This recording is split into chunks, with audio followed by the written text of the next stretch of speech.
Good morning. I wake up to a notification saying, Greg, please chime in. It's on a private Facebook page of very well-intentioned people.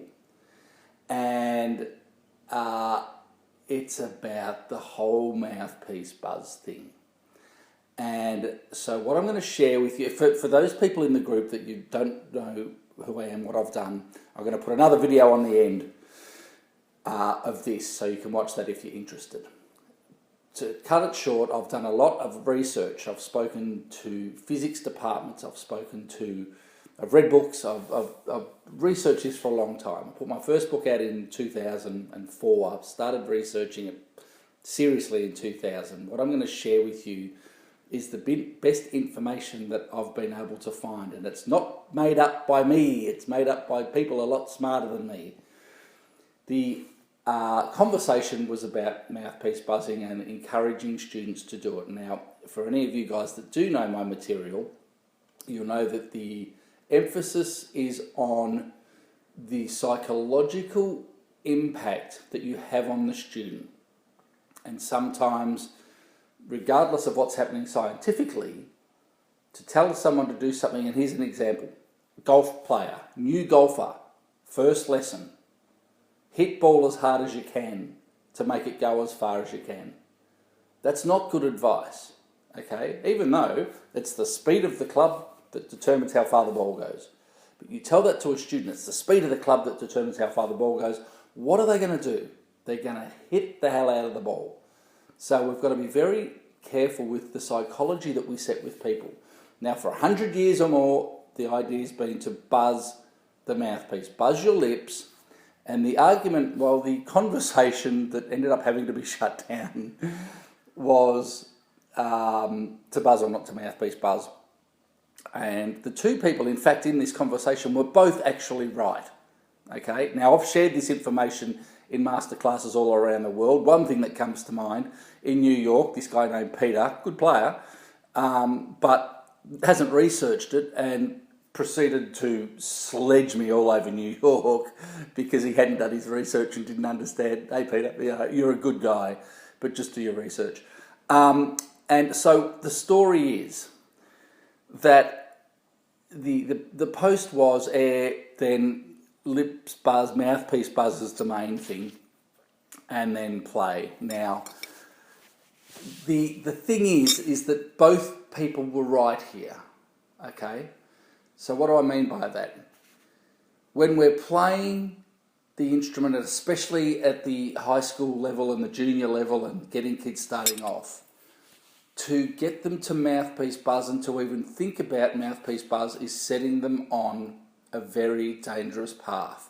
Because when we are playing the instrument, it is different to mouthpiece buzzing.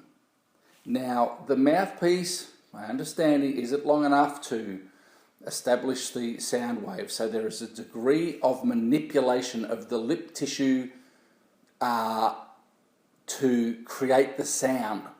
Now, the sound of an amplified lip buzz in a mouthpiece is not an open resonant sound on the trumpet. So we spend our time getting kids to open up their sound, and then you check it and you take the mouthpiece out of the instrument and there is no buzz. So, to one side of the conversation, it's a very dangerous psychology to get, because there are too many negative tension issues going on in the body, and it's going to create that student sound that we all know, which doesn't have to be the case. So if we can get air into, if we find, just do the free Windworks course, because it's too much to explain it all here.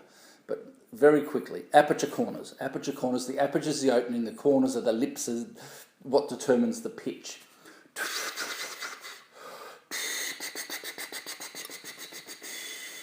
I'm playing like that all over not all over the range of the instrument, but a vast majority of that low, middle, and starting to get into the upper register is that we add pipe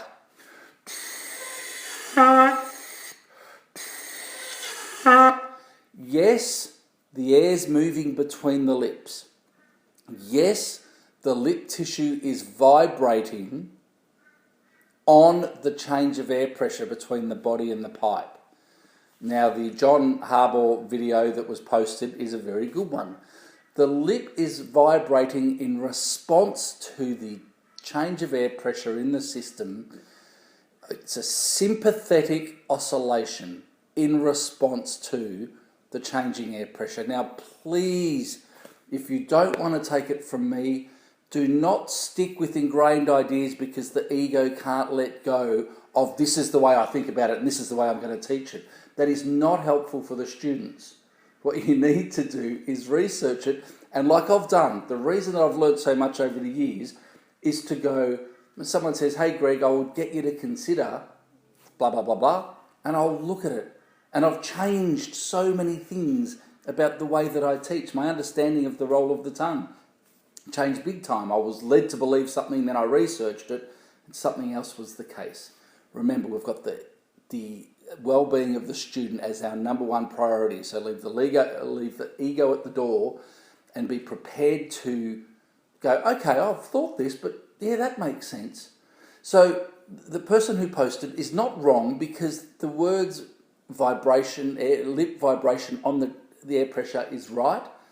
The lips do not have to touch, but the psychology of buzz the mouthpiece creates a grip down and everyone deals with it. Now, I don't teach in schools. I've done schools and universities. I now teach primarily professional players around the world that are travelling, that are having issues. And a lot of their issues, even though they're making great livings and playing gigs, making great livings and hating playing because of this psychology. It destroys flexibility and endurance. They can make a good sound, but the cost of the sound is way too much. So endurance and efficiency are out the window. And it drives, people don't enjoy playing their horns, okay? So, again, the way that message was put, I would not recommend it, even though you could argue it in a way.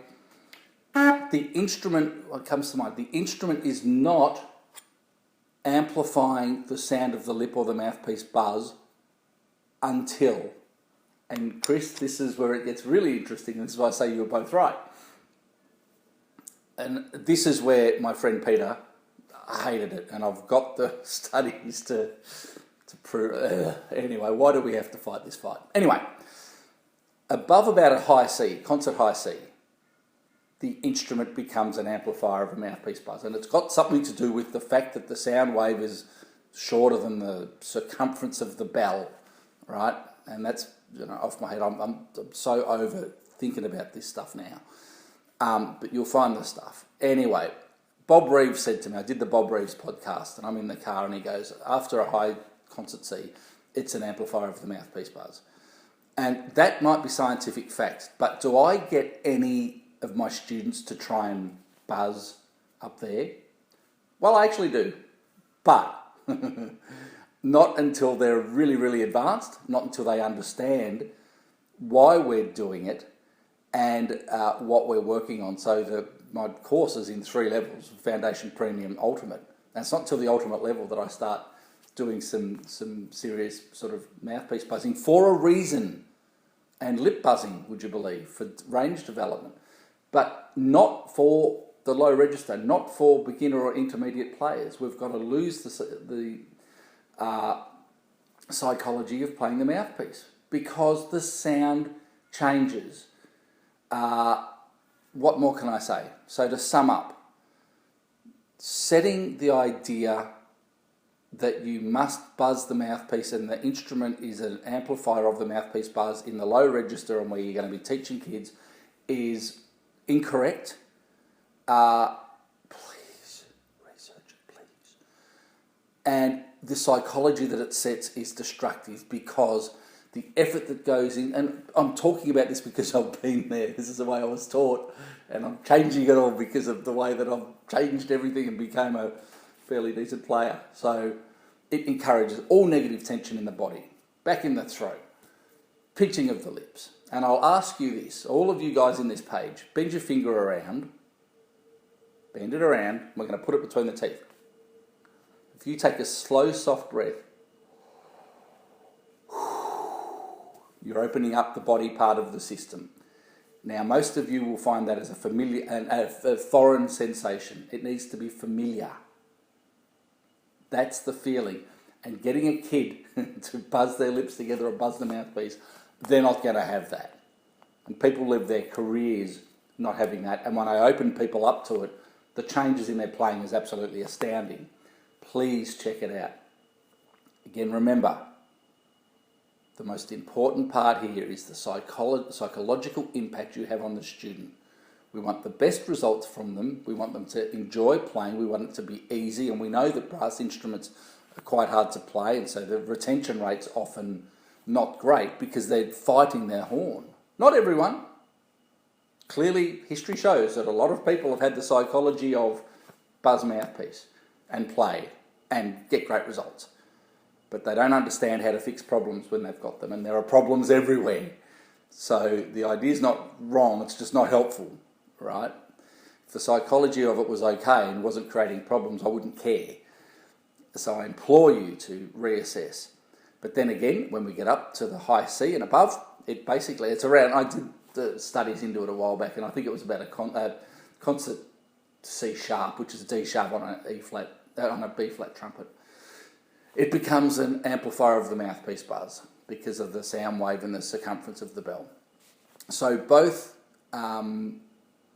approaches were right, but Chris, well done for bringing it up because it needs to be addressed, and it starts with groups like you that make the change that needs to be changed. I got up at the Midwest Clinic in 2016, dispelling brass playing myths. And a lot of people came in, and they said it to me, they came in as the 5% who would completely disagree with everything that I said and never try anything that I suggested. And after the end of the talk, walked away and said, gee, we need to really reconsider. And that's the most powerful thing for me, is to get people to reconsider so the next generation of player doesn't come up with the same issues that, the generations out there now are dealing with. And please, all I say, it's helped me understanding it in a different way. I never thought I'd be reading physics books. I never thought I'd have to go down that path. But in the quest of becoming a better player and figuring out all these issues, migraines and teeth coming together and strain, killing myself, hated it. I was going to give up. No, don't give up. Research.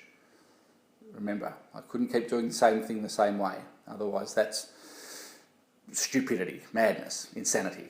So I had to make a bigger change, and there was nothing I could do on the horn. I had to understand it differently, and I did some really weird things to try and figure it out. And so if you're interested in learning more, please check out, there's a whole free course there in the Largo Stator stage of Windworks. I implore you to check it out. I implore you to, if you've got a problem, if you don't agree with it, hook in, go to the comments down there and say why you cannot buy this, and I'll explain it in a different way, in a different way, in a different way. That's that important. So on that note, what's it, 7:30 in the morning, beautiful day outside, time to get on with some more work. But thank you for tagging me, Chris, and giving me the opportunity to explain it further, because it was going to be one of these trumpet chats that I'm doing coming up anyway. So lots of love to everyone. Let's all love each other and just make the community as aware and happy, and let's just keep refining, chipping away, look after our fellow teachers, and then we look after our fellow students, and there's less argument in the world, and there's more happy trumpet players and brass players, and then there's better music. And the percentages, as I said in the Midwest Clinic, system's not broken, but it doesn't work for everyone. And if we can refine the ideas and we can raise the percentages, it's great for your school band program, it's great for the individual, it's great for you as a teacher, it's great for your own playing. And we're always on the quest to improve our knowledge, our understanding, and our own abilities on our instruments. So on that note, I will shut up and go and enjoy my Sunday. Not that I'm not enjoying this. Happy playing.